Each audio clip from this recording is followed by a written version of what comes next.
Hello everyone. Today I'm going to go over my Schoology course that I created for math. Up at the top, you'll notice that there are several folders that contain general information, getting to know myself, and then there's just a little Google slide which tells a little bit about how to contact me, things like that for the families.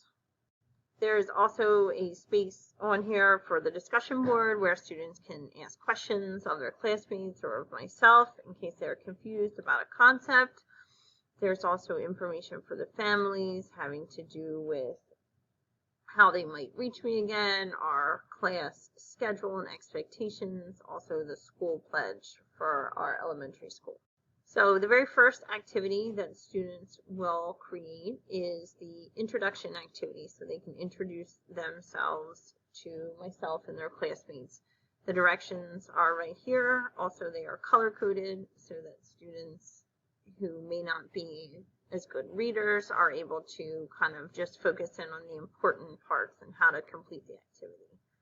And then there's also a Flipgrid that they will use to introduce themselves to each other and record. That way they can make comments on their classmates' videos. The second activity that the students will complete is a pre-assessment, and you'll notice that each activity is set in such a way that it must be completed. So for the pre-assessment, they will complete and fill out a Google form. Has to do with the concepts of area, just so I can have an idea of their background knowledge and what subjects they're already familiar with. After that, they will go into their goal setting. So for this activity, they're going to complete a voice thread, and so they'll follow that hyperlink when they get there, and it just kind of shows them two different questions, and after they have reviewed the results of their pre-assessment, they will create an audio slide and answer both of those questions. After completing the pre-assessment and the goal setting, they will complete their learning module. The very first thing that they will need to do is they must view an introduction to area brain pop video. Then they will complete an area Nearpod, and then complete a discussion question on what is one new thing that you've learned about area, making sure that they're using complete sentences. Next are the weekly assignments. For example, there is week 1, so the students must complete them in a sequential order. They will start with lesson 1, which involves a screencast of the lesson from myself, a Nearpod that they need to complete, and then also working in their Zern account to complete the very first lesson, which also gives me data on what they are familiar with and what they might need some more help with. After that, we will go to lesson 2. Lesson 2 also involves different elements. They have a flip grid that they must complete that has them watching a short video clip, and then they also make a figure that has an area of 20 inches.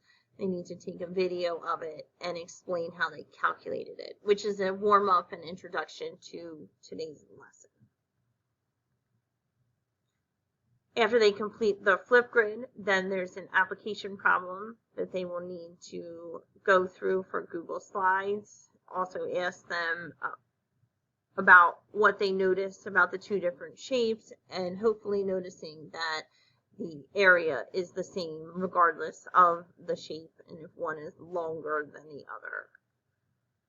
And then finally they will work on completing their Zern mission for lesson 2. Then for our final lesson of the week, they will be taken to a link for a screencast.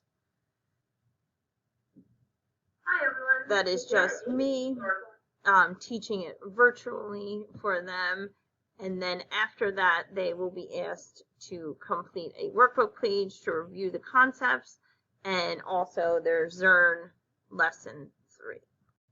The next part of my course involves an individual assignment. Again, the students will be able to watch just a quick YouTube clip on area, multiplication, kind of fun, get some interested in the concepts, And then they were asked to complete an assignment where I give them a problem and they need to complete it in a Google slide. So each one will get their own slide and they will be able to show me whether or not they understand the concepts of being able to make 3 different figures with an area of 12 square units.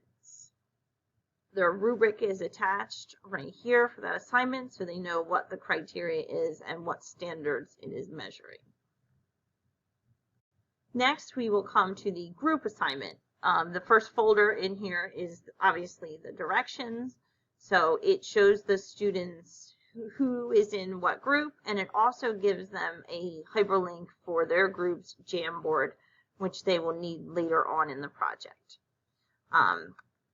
They also have the directions right here explaining what the project is asking them to do, that, you know, the class is getting a pet and they need to set up a cage based off of the given area.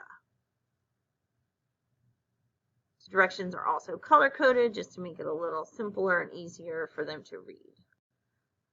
I also created a video screencast of myself completing I'm going to open up to show you different shapes.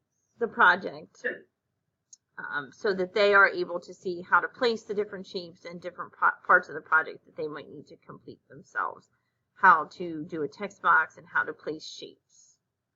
The final part of the group assignment is a self-assessment that they must complete, asking about which parts of the project that they completed, who was in their group, and also what were their favorite and least favorite parts of. That way they are reflective of what they worked on and how they did completing the assignment. This folder right here is just giving them a little bit more practice.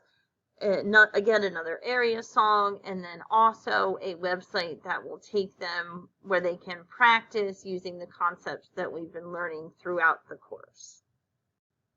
Here is our final assessment that they would need to complete. So you'll notice that there are several different questions. Some are matching, some are multiple choice, just to kind of create some variety. Here also is my APA resources, some of the different websites that I used to create my course. And finally, there is an end of module discussion. So once we complete the whole module, they will be asked to complete 2 different questions. What's one new thing that you have learned about area from completing this module, and how might you use area outside of school or when you're older? So also having them think on a broader terms outside of just the school day, how learning area might be beneficial to their lives. They also need to place 1 comment on a classmate's answer in a kind and positive way. Thank you very much for reviewing my course with me. Have a great day.